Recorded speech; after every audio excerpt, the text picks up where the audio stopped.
Shalom ubracha, peace and blessings. This week's Torah reading is titled Bechukotai. Draws its name from the second word of the Torah reading. We read in Bechukotai telechu. If according to my statutes, it's the usual way that it's translated, but actually Bechukotai is a certain category of mitzvot. It's those mitzvot that we don't know the reason for, that they're just enumerated in the Torah without reason, and we fulfill them because they are the will of the Almighty.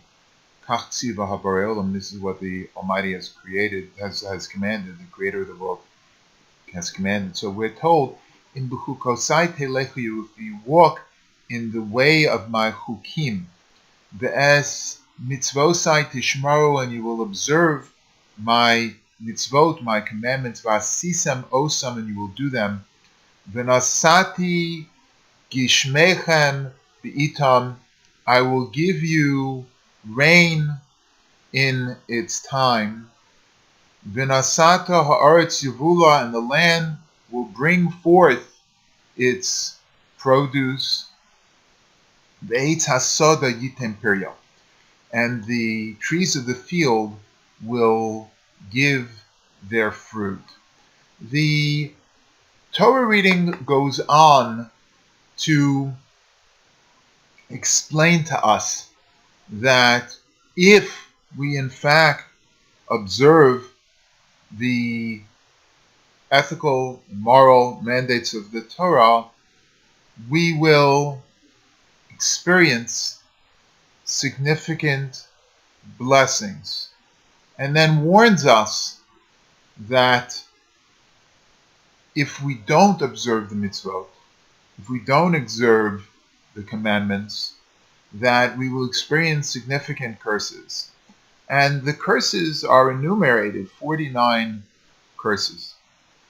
Now, in looking at this Torah reading, one could look at it in two different ways. If we understand the mitzvot as the core values of the Jewish people, one can understand this as being simply a statement of, if you do this, I'll treat you nicely, or if you don't do this, I won't treat you nicely. Or one can perceive it as a statement of, if you adhere to the core values of who you are,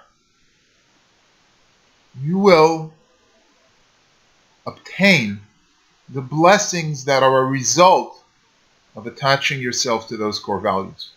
But if you do not, you will lose sense of who you are, and that will lead to a series of corresponding outcomes of losing the core value of who we are.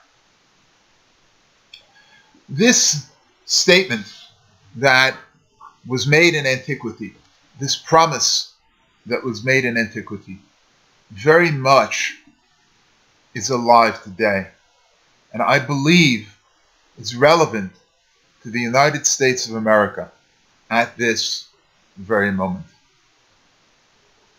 In the young life of our country, we have seen that sticking to the core values of who we are, even when it was difficult, has always led us to tremendous bracha v'hatzlacha, blessings and prosperity. But when we don't, when we lose perspective of who we are, when we compromise the values that make this country great, we embark on a path that will lead to the very opposite of bracha and hatzlacha, of blessing and prosperity. Over the last weeks, months, we've seen statements by political candidates that certainly do not reflect the best values of our country. We have seen interaction between candidates that do not reflect the best that democratic discourse has to offer. It is my hope and prayer that as we approach the season in which we will select the next president, the next leader of the free world, that the options evolve to a point where each of the candidates represents the values that have made this country great, that each of the candidates present themselves as an option and a path towards the blessings we reap when we cling to the values that make this country great, rather than embracing the darker elements of our humanity, the fears, the bigotry that is heard by the darker recesses of our human spirit.